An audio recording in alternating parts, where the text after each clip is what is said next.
On va revenir sur la révélation de cet après-midi. C'est la révélation de la conférence de presse qu'a tenue tout à l'heure le Pentagone. Les frappes américaines menées, donc, vous le savez, sur le sol iranien sont le résultat d'un travail de 15 ans. 2 agents étaient postés sur le site nucléaire de Fordo. Écoutez.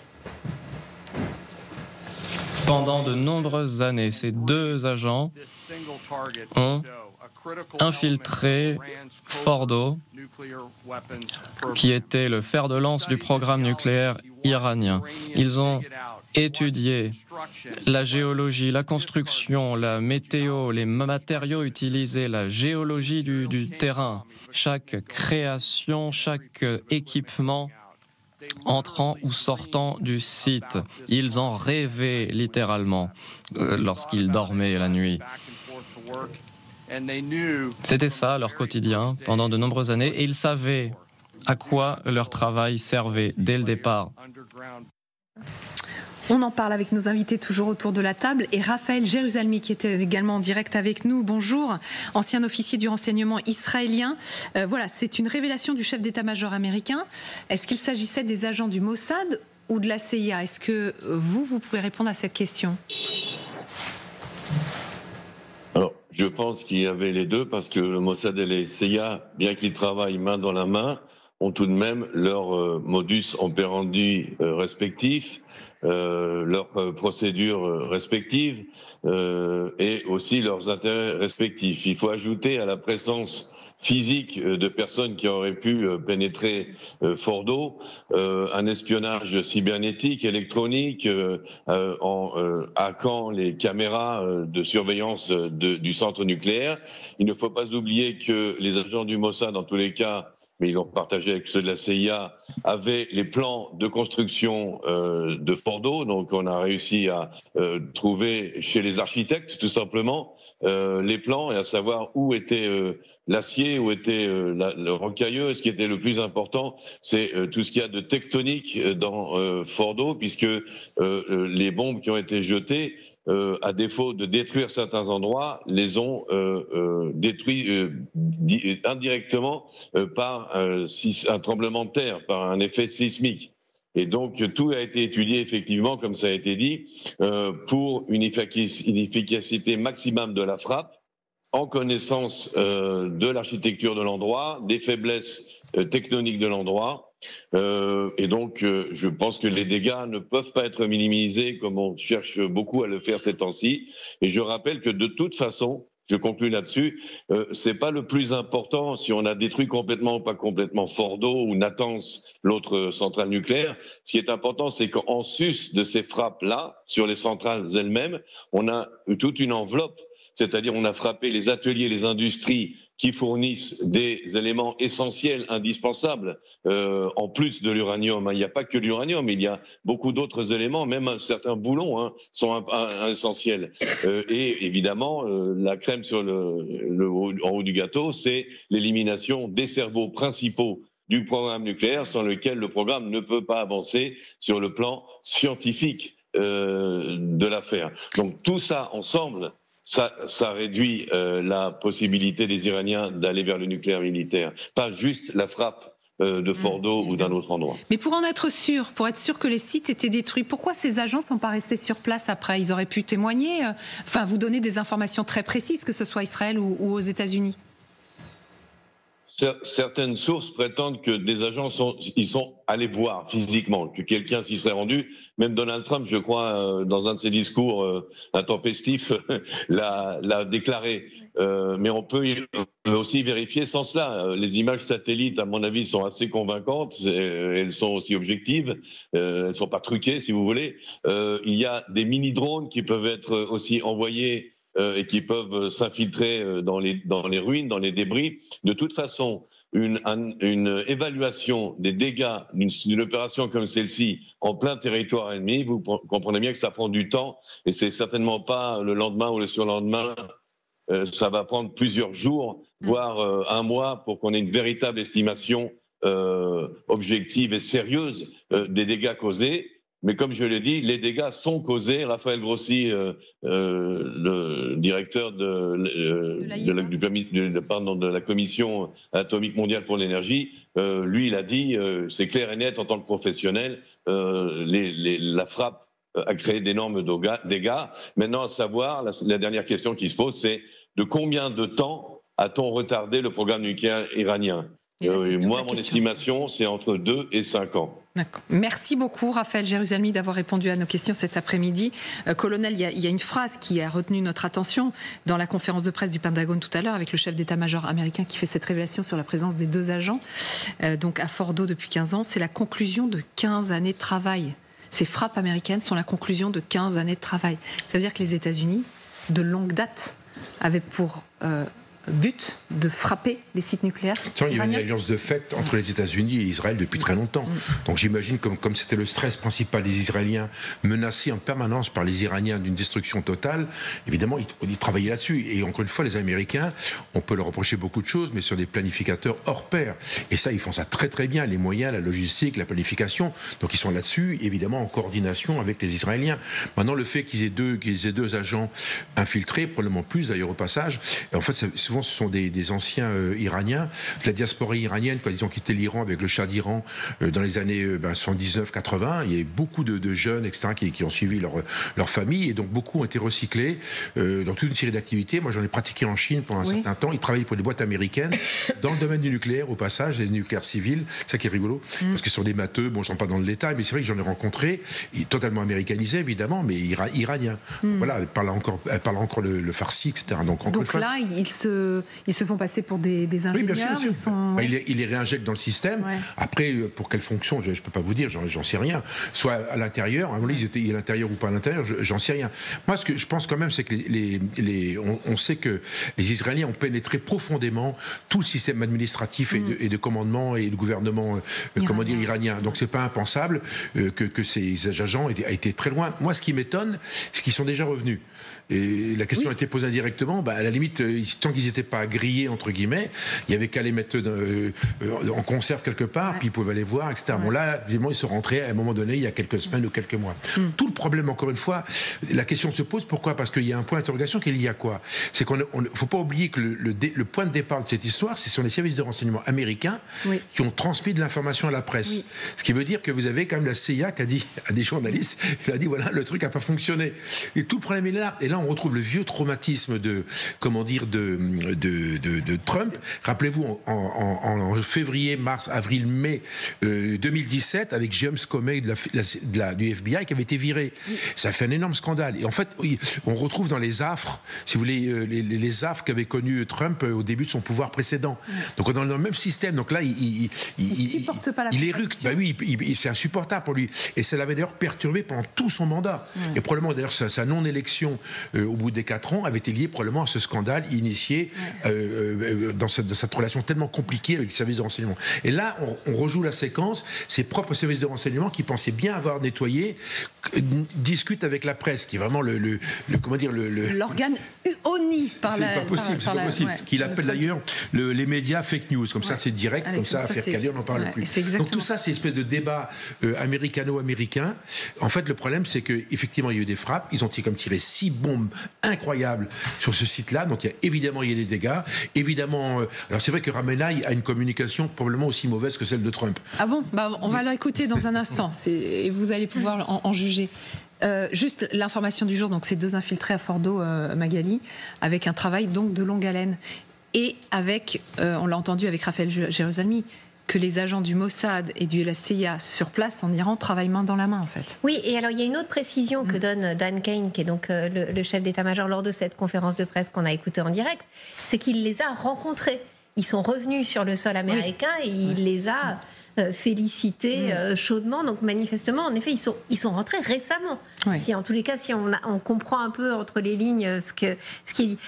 Donald Trump, lui, était devant cette conférence de presse qu'on a suivie ensemble. Et il a trouvé formidable. C'est évidemment de la commenter. C'est l'une des plus grandes, des plus professionnelles conférences de presse qu'il n'ait jamais vues. Les médias fake news devraient virer tout le monde, tous ceux qui mettent en doute et tous ceux qui participent à cette chasse aux sorcières.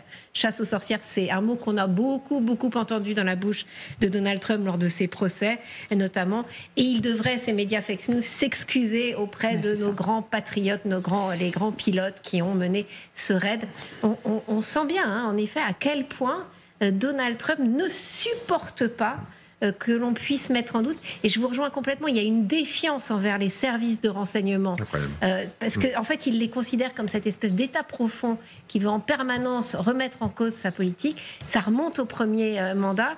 Et c'est vrai que cette histoire de fuite et aujourd'hui, cette chasse aux traîtres, en fait, qui est lancée, chasse aux taupes, qui est lancée par cette Maison-Blanche, montre bien à quel point, en effet, il y a une défiance envers les services de renseignement. Alors, effectivement, donc, le Pentagone, Donald Trump, l'administration Trump dans son ensemble essaye de prouver que les frappes américaines ont été déterminantes et que les sites nucléaires iraniens ont totalement été détruits. C'est pas du tout l'avis du guide suprême, vous venez d'en parler, Ali Khamenei, qui s'est exprimé pour la première fois depuis le cessez-le-feu. Et voilà ce qu'il affirme. Nos sites nucléaires restent intacts. On en parlait tout à l'heure, Michel Derzansky, le ministère des Affaires étrangères, donc iranien, hier, disait strictement l'inverse. Oui, mais je pense que le guide suprême, il joue sa survie, là. Si demain, il vous explique que les sites nucléaires ont été anéantis, ça veut dire que toute la politique qu'il a menée, soutenue, pour arriver à l'anéantissement d'Israël serait caduque. Ça veut dire que tout l'investissement économique qu'il a privilégié dans la construction nucléaire au lieu d'aller vers la communauté iranienne et la société iranienne pour le bien-être iranien, ça n'aurait plus de sens. Donc il ne va pas dire aujourd'hui le contraire. Par contre, ce qui est factuel, c'est qu'aujourd'hui, tout ce qui est le ciel iranien n'appartient plus à l'Iran. Que ce qui est sécurité intérieure n'appartient plus à l'Iran, qu'ils ont été à la fois, je dirais, percés à jour par les Américains, par les Israéliens, que toute leur infrastructure sécuritaire est à plat. Ça veut dire qu'aujourd'hui, l'Iran, en termes de défense intérieure, c'est une passoire. Et aujourd'hui, Khamenei ne peut pas le dire, parce que s'il le dit, c'est une défaite politique, et il se fait harakiri. Donc il ne va pas faire ça. Aujourd'hui, ce qu'il veut, c'est jouer la survie de ce qu'il est, de ce qu'il représente en termes de gouvernance. Et ce qu'il veut, c'est garder le pouvoir. Et c'est pour ça que Frédéric Ancel disait ces gens-là, ils veulent garder le pouvoir, ils sont pragmatiques et cyniques, ils vont pas se faire harakiri. Et c'est pour ça que l'opération qui a eu lieu sur le Qatar, c'était une opération où à un moment donné, il fallait sauver l'honneur des Iraniens et en même temps faire un deal avec eux, de se dire on aura ce cessez-le-feu. Donc ils ont prévenu, les Américains ont fait ce qu'il fallait, eux ont fait ce qu'il fallait. Mais pour autant, tout ce qui est infrastructure militaire a été démantelé. Infrastructure sécuritaire, elle n'existe pratiquement plus. Ce qui est scientifique a été démantelé. Ce qui est missile n'existe plus. Et ils ont quand même été pénétrés d'une telle façon qu'aujourd'hui, ils doivent se demander à chaque fois qu'ils se retournent qui est derrière eux. Parce que ça ne veut pas dire qu'aujourd'hui, tout le monde est exfiltré. On a exfiltré un certain nombre de personnes qui étaient nécessaires d'être exfiltrées. D'où la répression. Et vous imaginez bien que les deux personnes qui ont été exfiltrées et qui étaient à forte dose, c'est pas simplement pour les féliciter, c'est aussi certainement pour débriefer un certain nombre de choses et voir si ils peuvent repartir ou pas et qui on peut mettre à la place et comment on va le faire. Parce que cette histoire, elle n'est pas finie, c'est le début d'une histoire. Et je pense que pour ce qui est de la communication américaine, ce qu'on oublie de dire, c'est qu'il y a un vieux contentieux entre la CIA et la gouvernance américaine. Il y a eu l'affaire McNamara que avait soulevé Hannah Arendt. Il y a eu l'affaire du Watergate avec Gorge Profonde. Aujourd'hui, on sait qu'en permanence, il y a une défiance, et c'est un État dans l'État, c'est effectif, entre la CIA et la gouvernance politique. Et donc là, c'est un rapport de force. Est-ce que... aujourd'hui, on ne devrait pas se poser la question qui, à mon avis, est beaucoup plus prégnante. C'est jusqu'où va aller cette défiance entre les services de sécurité intérieure et extérieure et la gouvernance américaine. Et jusqu'où ça peut tenir. C'est là. C'est une vraie question. C'est important. Là, on a bien senti effectivement que l'administration de Trump ne souffrait pas de contradictions. Elle n'en voulait pas le moindre doute et il y a les menaces. La communication de Ali Khamenei, que vous jugez également extrêmement durement, va l'entendre justement le guide suprême qui minimise les frappes américaines.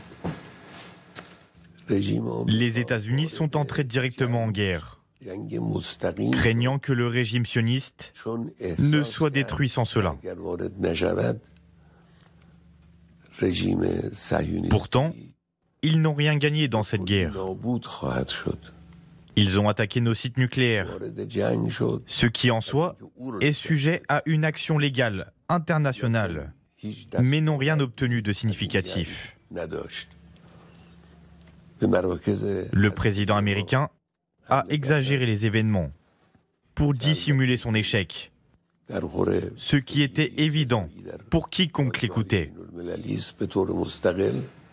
Voilà, colonel. Comme disait Michel Dzerzhinsky, peut pas dire autre chose. Non, il a comment dire, une communication inverse de celle de Trump, c'est bien logique, mais en même temps, le problème, c'est que l'image qu'il projette est une image quand même qui est un peu désastreuse. Après 10 jours, comment dire, il était sous l'été noir, j'imagine qu'il était au 40e étage dans un sous-sol, ils l'ont sorti, là, ils l'ont mis d'équerre. Donc le problème, c'est que ça ne donne pas l'image d'un pays victorieux. Et le vrai problème qui apparaît derrière tout ça, c'est parce qu'on voit bien que de cette guerre qui a duré que 12 jours, il y a toujours eu deux sujets. Il y a le sujet du nucléaire et des destructions de la capacité iranienne, et deux, le pouvoir iranien, les pouvoirs des mollahs. Est-ce qu'ils perdurent ou pas? Il y a des grands articles actuellement dans Le Point, on voit c'est la fin des mollahs, etc. Bon, bref, c'est le grand sujet. Le fait qu'ils réapparaissent, le pouvoir va continuer. Ce qui veut dire que rien n'est géré, rien n'a été traité. On est exactement dans la situation où on était il y a 12 jours. Pour les Israéliens, c'est un sacré coup au moral, parce qu'ils ont fait le boulot. Alors, encore une fois, on aime ou on n'aime pas. Je juge en tant que professionnel. Mais ils y ont été, ils ont compris que les Iraniens possiblement pouvaient sortir une bombe nucléaire, même sale, etc. Ils ont traité le problème.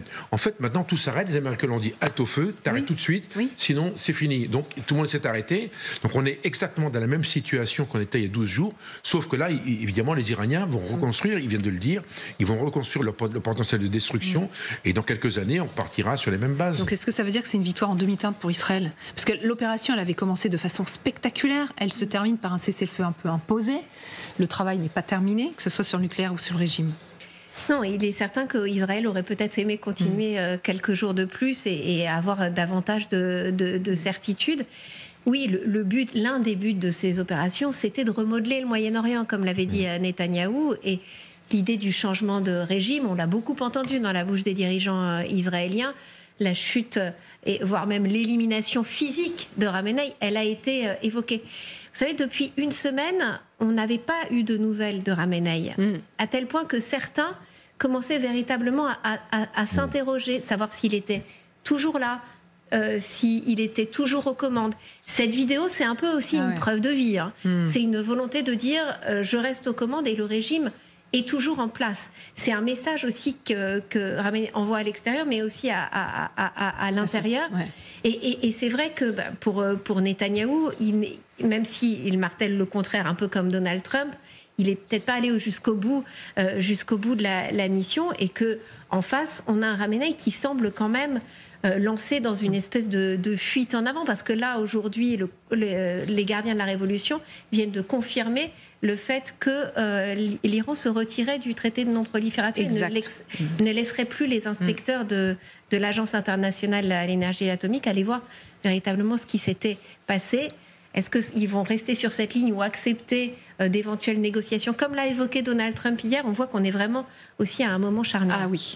On va continuer de parler de cette opération américaine menée en Iran en s'intéressant à ceux qui sont mis en avant depuis des jours par l'administration Trump. C'est peut-être le mot qui a été le plus répété à la Maison-Blanche, hier à La Haye par Donald Trump, aujourd'hui au Pentagone. Les véritables héros de cette opération, ce sont les pilotes. Exactement. L'histoire du jour racontée par Laura Pouget à suivre.